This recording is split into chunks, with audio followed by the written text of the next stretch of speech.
Today we face the first heartbreak of Holy Week. Jesus is reclined at table with his disciples, having just washed their feet. He has given them a model of love and of service, but now he is deeply troubled. Not so much for himself, but for them, because he knows that one will betray, one will deny, and the others will scatter. It is a painful moment for all, a confusing moment for all. But the Lord is not aloof from our weakness. Rather, he chooses instead to enter into it, to love in the midst of our mess. And despite all of this, he chooses to press on. Onwards towards Calvary, onwards towards the cross. Who of us would do the same in his place? At first glance, Jesus looks like a man destined for failure, misunderstood, broken, hated by the powerful, and soon to be abandoned by those to whom he is closest. To many in our world, and perhaps even to us, this would be madness. To press on would be sheer madness. Yet this brings to mind, of all things, to me, a powerful scene from The Man of La Mancha, which I stumbled across recently.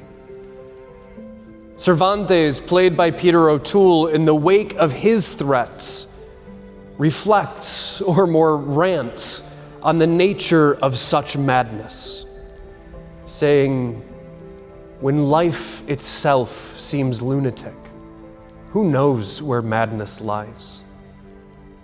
Perhaps to be too practical is madness. To surrender dreams, this may be madness.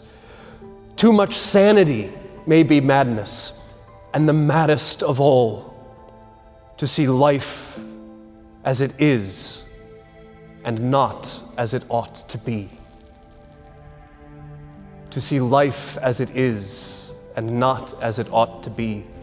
This is our temptation during Holy Week, to look at the betrayal, the suffering, the apparent failure of the cross, and say that this is all there is. To believe in a world that is ruled by fear, sin, selfishness, and death.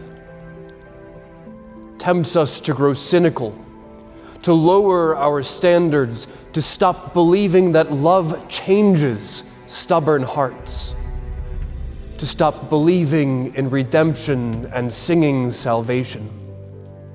But Christ refuses that vision. He doesn't just see the world as we think it is. He sees what it ought to be, what it was created to be, what it will be. And he acts, not with delusion, but with divine clarity, with a love so strong it looks to us like madness. Though I thought I had toiled in vain, yet my reward is with the Lord. So says Isaiah, and so lives our love-mad Lord.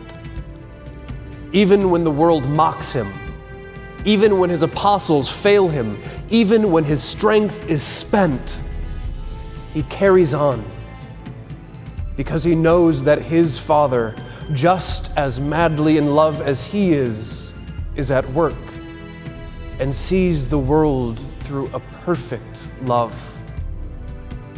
And he invites us to do the same. To live not only for what is practical, visible, or safe, but for what is true and good and eternal. He invites us to be mad enough to believe that sinners can become saints, that enemies can forgive and be forgiven. He invites us to the madness that sees that a cross can lead to life, And as we make our way to Calvary this Holy Week, do not be afraid of madness. Do not settle for life only as it is, scarred by sin and marked by failure, but hope. Hope to see life as it ought to be, as it is in Christ, redeemed, renewed, and radiant with the goodness of our love-mad Lord.